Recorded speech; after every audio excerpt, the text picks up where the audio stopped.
Is a sustainability in business a master's degree something that a university should do? Well, not only did this university do it, but they're doing it incredibly well, perhaps the best in all of the United States. Gifford Pinchot from the Bainbridge Graduate Institute tonight, right here on Rainmakers TV. Gifford, welcome to the show. It's good to be here. I actually should refer to you as Mr. Pinchot because I have to get into this before we get into anything else. You have a very famous grandfather. It's true. He was, was he the founder of the National Forest Service? Yes, he was the first chief of the Forest Service. What kind of influence did that have on you growing up?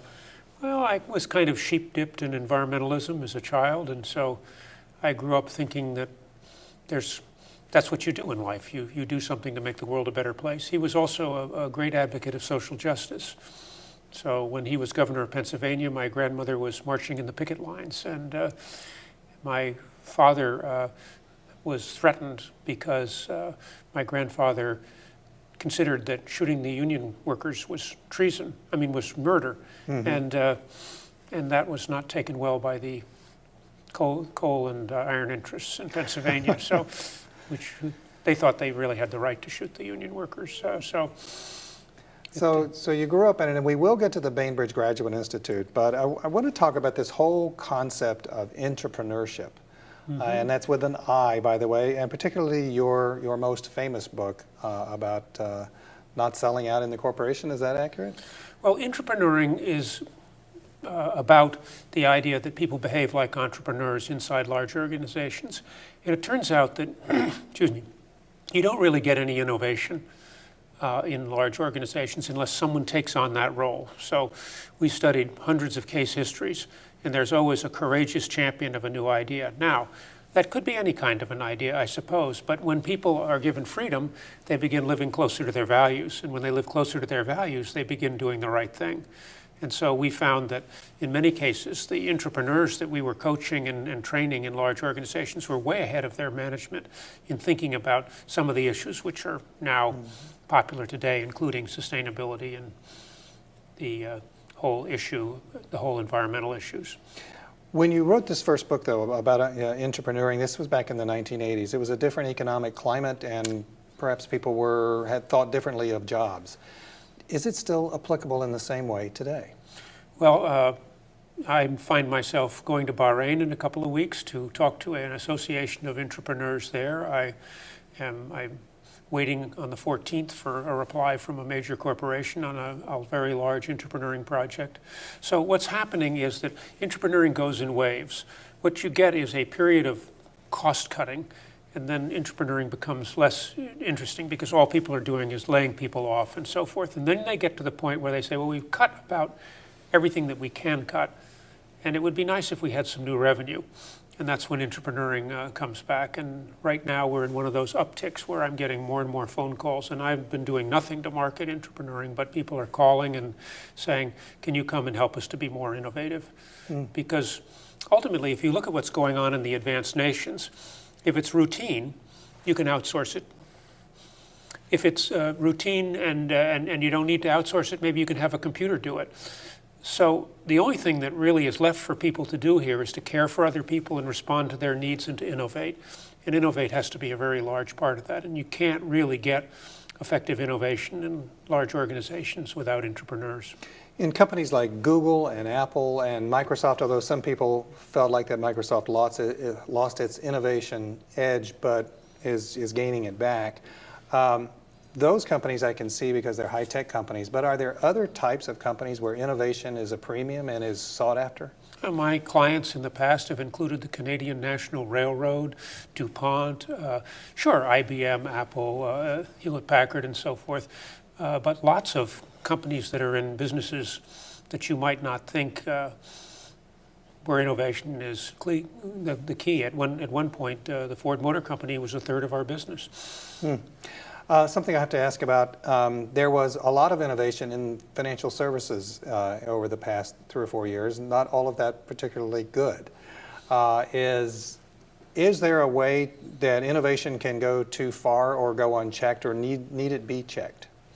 I think that there's no question that business in general needs an ethical framework. The framework which has been taught in business schools, and one of the main reasons why we started the Bainbridge Graduate Institute was because we traced back some of the behaviors we saw to things which people were trained in, namely that it was immoral to do anything for the environment or the community or the future if it took a penny away from shareholders.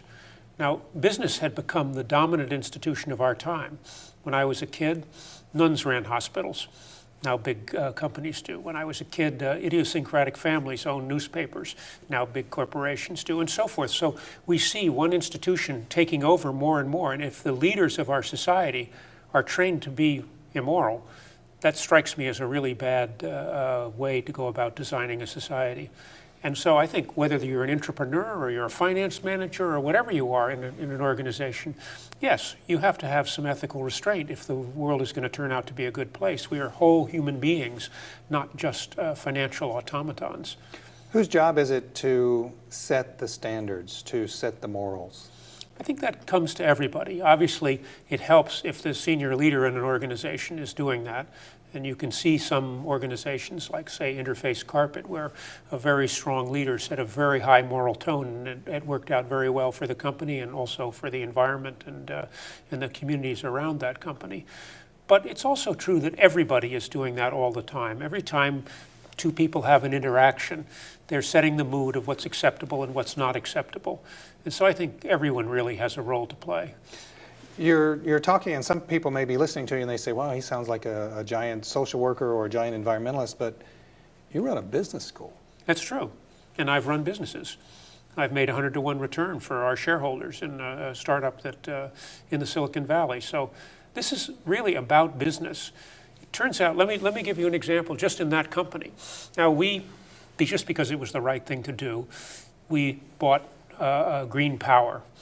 We had dogs in the office. We had a no perfume rule because there were people associated with the business who were chemically sensitive and so forth. We even had gay and lesbian spousal benefits. So we're going along, everything is going great, and our lead engineer, Microsoft, comes up and offers him $250,000 a year and a pile of options, and he's 26 years old. Wow. I'm paying him 80. This is a bit of a problem for the company because if he had gone with Microsoft, we would have gone bankrupt. He had created the only product that was making any money for us at that time, and his reputation was what was causing people to do business with us instead of other people. I raised him to 90 and he decided to stay. Why? He said, I like working for this company more than I would like working for Microsoft. I like the culture here. As a result, we made 100-to-1 return for our shareholders as opposed to bankruptcy. Now, to me, that's good business. Mm-hmm. It's good business to do things that attract people. And the higher talent people have, the more likely it is that they believe deep in their hearts that they have enough talent to make a living without selling out. And those are the people that you want working for you. And I think that's probably the strongest reason for doing the right thing in business, is that it attracts the right kind of people. If you teach people that they can cut corners and do whatever they want to make a buck, well, they're not only going to cut corners for your benefit with the customers, they're also going to cut corners for their benefit with you.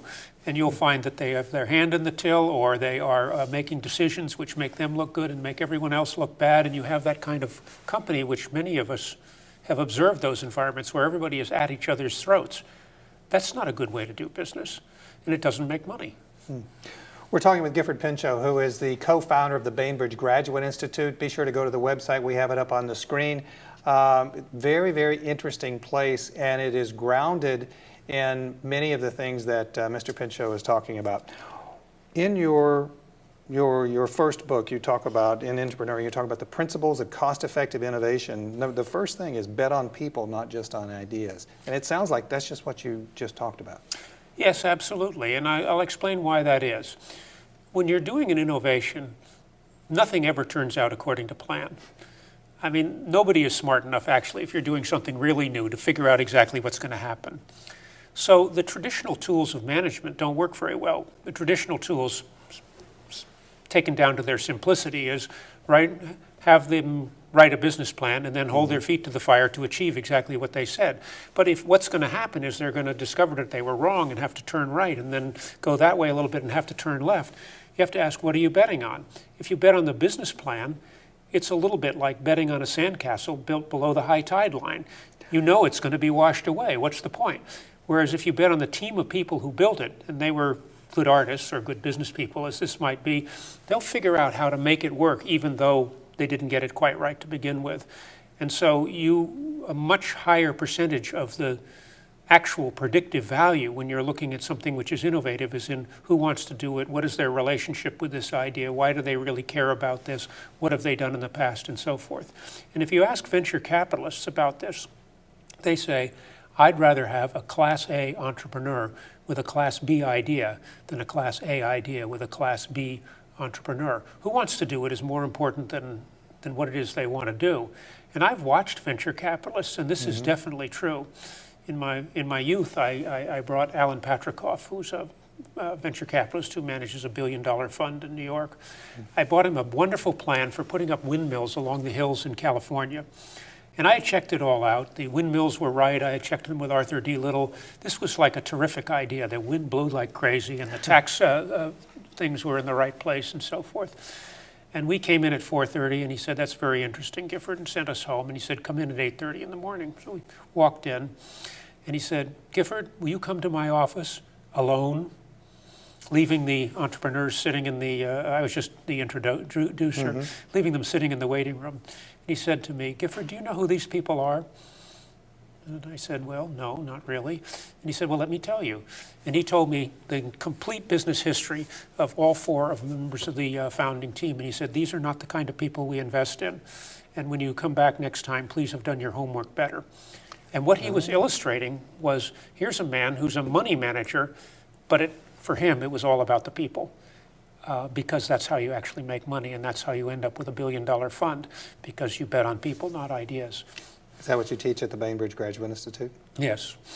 You have taught entrepreneurship and sustainability at Yale, Harvard, MIT, University of Colorado, and many other universities here in Washington State and outside. 2 other principles of cost-effective innovation is don't filter out the truth and live with your customers. This don't filtering out the truth part, we've just been through here actually around the world with the financial services meltdown. We've been through a lot where it seemed that the truth has been kept very closely to the vest by some people. Is there a way for that to be avoided without government intervention? Well, good leadership would avoid it, wouldn't it? I mean, if you think about it, think back to what I was saying about nothing ever turns out according to plan when you're doing something really new and innovative. One of the key skills is the ability to recognize when you're about to run into a wall.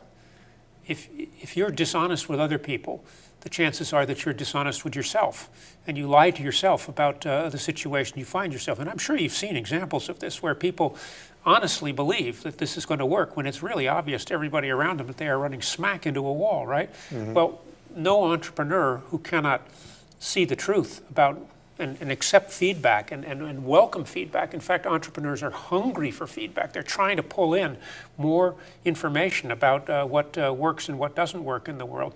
And if you don't have that honest appreciation of what's going on there, then you're going to get into deep trouble in a rapidly changing world, which is what we live in now. I mean, everybody is basically pushed back into an entrepreneurial role with the fact that the world will not be the same 3 years from now that it is today. So Why is that? Why is that? I think there's so many reasons why that's true. Part of it is the speed of technology. Part of it is the fact that the balance of power is shifting in the world from, the United States is not the center of the universe anymore. There are other countries which are growing at 10% and changing the dynamics, taking away, business is changing, outsourcing has been taking place. And probably it's also true that the climate is changing, and that's going to make changes. But it doesn't really matter what the changes are. It's just true that the world is changing more rapidly than it has in the past. I'm in the educational field. Education is about to be completely disrupted and turned on its head. because it turns out that we can educate people more cheaply using distance learning than we could, and using e-learning textbooks and things which contain a lot more information and a lot more accessible to wander around inside the information rather than reading it in a linear path. That changes everything. And it's just in time, because our society is in a very limited condition right now. We used to be the land of opportunity in the United States, and we still have the entrepreneurial spirit that would make that seem plausible. But what's happened is that the cost of education has risen so high that a person who is not upper middle class to begin with can't afford to get a master's degree unless they're absolutely brilliant and hardworking, right? I mean, the ordinary citizen who, is not a total automaton of learning isn't going to get a full ride scholarship through all of that. Yeah. And the debt that you would accumulate doing that if your parents can't afford to help you is enormous. So right now, if you're born in the bottom 20% in the United States, your chances of getting into the top 40%, which means the chances of getting into a middle-class existence, since the bottom is getting bigger and bigger, is about 17%. In Sweden, it's 40%. Now, what's the difference? Why is Sweden the land of opportunity and the United States not?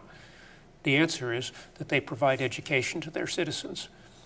And because they provide education to their citizens, someone who starts at the bottom, if they study hard and so forth, will be taken through school and will get to go as far as their intellect and hard work will take them, and they can work their way up into the upper reaches of society.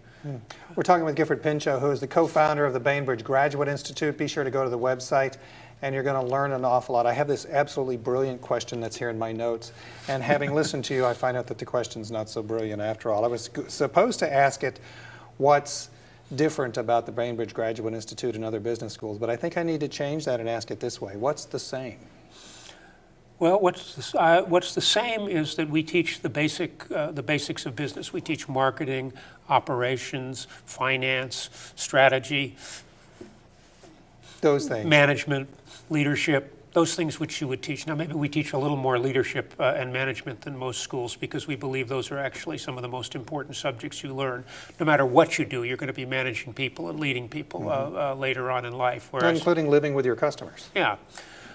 But what's different is that we bring the environment and environmental responsibility and social responsibility, every one of those courses. So we teach finance and the triple bottom line, meaning that you're measuring not just your financial impact, but your impact on society and your impact on the environment. We teach sustainable operations, so that you're looking at how you apply the Toyota production system and lean manufacturing. How do you apply those so that they're actually also, in addition to saving you money and reducing your inventory and doing all those sorts of good things that business people like to talk about, they're also saving resources, because the enemy is waste. If you think about what sustainability is, a lot of it is, let's not waste things anymore. Let's use things for their highest purpose. Let's use things well. Then we'll have enough to go around. And that is at the essence of everything we're teaching. And it's good business, right? It's good business to save money. Is it good business to do what you suggested in Entrepreneuring in Action, which is it's the handbook for business innovation? How to succeed as an entrepreneur, come to work each day willing to be fired. Is that good business? So that is a result of empirical research that I did. So I asked successful entrepreneurs, I said, why do you think you are successful? And their first answer is, well, I had a great team, and I didn't really do it. And that illustrates a basic principle of leadership, which is it's not about me. It's really about the larger group, and great leaders know that it's not about them. It's really about the group and what the group is doing. But when you push through that, the next thing which they said is, well, I guess what's different about me is that I came to work each day willing to be fired. And therefore, I had the courage to do the right thing. I didn't keep turning because, somebody looked at me the wrong way and, I got afraid and I'm going to back off on that and so forth. Instead, I knew what needed to be done. I have an inner compass that is telling me what has to happen here, and I continue and persist, and I make it happen. And it's an interesting fact of human nature that coming to work willing to be fired means that you're not afraid. being not afraid means that people think you must have a friend in high places. If you're afraid, people want to come and kick you and push you down, right? Because they realize that you're the victim and that that's okay for them to go after you. But if you're unafraid, they get out of your way to a surprising extent. So this is actually extremely good business to figure out how to be unafraid. When I talked to them about, well, why aren't you afraid? They said, look, there's two possibilities here. I'm an innovator. I like to do new things. It's possible that I have a job in a company that wants me to be an innovator, in which case, if I just go ahead and be an innovator, everything is going to be fine. It's possible I work in a company that doesn't want me to be an innovator, that wants to block me, that wants to stop me. In that case, I already have a bad job. So I have nothing to lose. And that attitude, I think, is part of what makes people successful. It's not that entrepreneurs take such high risks, but that they are not afraid. That allows them to see clearly when they are taking some risk. There's an old adage, if you can measure it, you can fund it. How can you put what you just talked on a spreadsheet? Or can you? I'm not sure that you can, and I'm not sure that everything can be measured. I think that character is something which you can recognize. I think people know character when they see it, hopefully. If they're good managers, they do, because it's one of the most important characteristics that a manager has, is they can figure out, who is this person, what's motivating them, what can I trust them for, what can't I trust them for, and so forth. And I think that there's a certain intuition that's responsible for that. I think that we have right brains as well as left brains, and that it turns out that the successful entrepreneur, or the successful intrapreneur for that reason, is what Ned Herman at GE used to call a double dominant. They are right-brained and left-brained. That combination of right and left brain, there's situations where only intuition will guide you, so you use that. There's situations where failing to calculate the answer would be a really dumb thing to do. And so they have to be able to do both. In today's world, I got to ask you this: what I'm hearing you talking about is hard to put on a spreadsheet. It seems like caring about people and actually really truly understanding people. That's not the kind of thing that I'm used to hearing about in a business course. How do you stand up there and lecture that? I don't know. I don't find difficulty doing it. And I don't find difficulty doing it in major corporations either. And I don't find difficulty in getting very good ratings when I do. So I think this is a message that people want to hear. I think it's a message that matters. I think that if you think about, as we become a more service-oriented business and people are interacting directly with customers, those are the moments of truth. And in the moment of truth, did that employee that you sent out there to deal with that hotel guest who's checking into the hotel, did they care about giving you a good experience? Did they care about the situation you found yourself? Did they care about the fact that you were tired and wet? Or did they not? And if they did not, you are much less likely to return to that hotel. So the next issue is, how as a manager do you get people to sit out there and care? Well, one of the real keys is that you care for the people. They will follow your lead in this matter. So then it turns out that to create an organization that cares about people is the only way that you can build a truly high-performing organization. Is business the primary driver of social change? It is true that I think that, that's a hard question, because I think government has a role, I think business has a role, I think nonprofits have a role. I think that everybody is driving social change. The reason that we chose to focus on business at the Bainbridge Graduate Institute is that we felt, A, that there was no way the changes our society need to make could be made unless business was enthusiastically on board in making them. That the amount of creativity that it takes to build a sustainable society in the face of the changes which are taking place is too much creativity to be done reluctantly. We need business to do that. And it also seemed to us that other people were doing a pretty good job of those other things. There were fantastic nonprofit leaders who were beating on business to try and get business to do the right thing, right? Yeah. There were government people working on government policies trying to get business to do the right thing. But it seemed to us that what we really needed was business to want to do the right thing. And to Does business want to do the right thing? But I have even a more fundamental thing, more fundamental question. who is business? Is business Exxon and Shell and UBS, or is business the street down the corner? Yeah. Of course. So, but can you lump them both in the same? I mean, some people say that Walmart drives small shops out of business, and maybe it does. At the same point in time, there are others who say that Walmart is a very responsible business. I don't know the answer there. Well, I think that's what life is all about, is that it's complicated. I mean, Walmart is driving small companies out of business, and Walmart is leading the charge on teaching our economy to be more sustainable. When Walmart says you're going to do this and we care about these things and we want all our suppliers to have a sustainability plan, that has an effect on the way people do business, and they develop that consciousness inside their organizations. At the same time, it's probably not a good thing that we're losing all the little ma and pa shops that used to characterize the United States, and I think we're a very nice part of what we are. So Walmart, like almost everything else, is good and bad. So students at the Bainbridge Graduate Institute are, especially students who may come from another country, are you teaching them to be Sam Walton, or are you teaching them to be the mom and pop shop? So our students are both. So far, none of them have formed a company as large as Walmart, and of course, in 10 years, I guess even Sam Walton couldn't do that. But we have a basic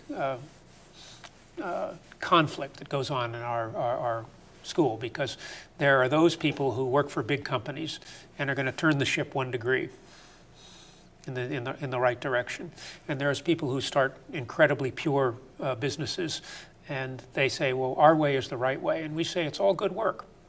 So I have a graduate who saved 1 million tons of carbon last year. That's 2 billion pounds of carbon. Wow. That's repeatable year after year. In other words, she could go away now, and that would keep happening every year.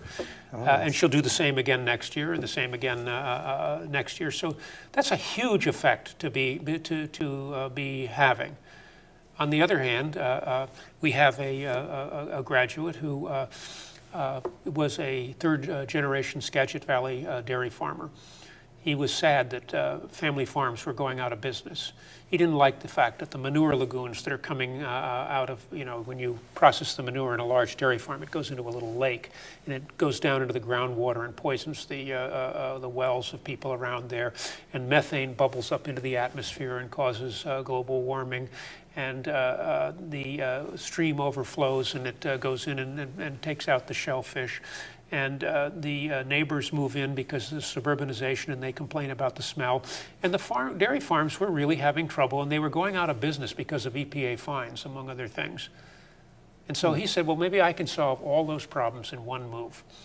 And so he raised $4 million, and he built a acre-sized methane digester. The manure goes in there, it makes methane gas, it goes into a big internal combustion engine, it generates enough power for 700 homes.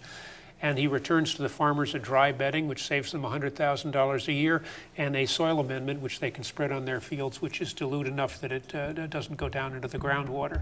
Wow. And it's profitable. That's fantastic. Now, which is better? Which is better? They're both good.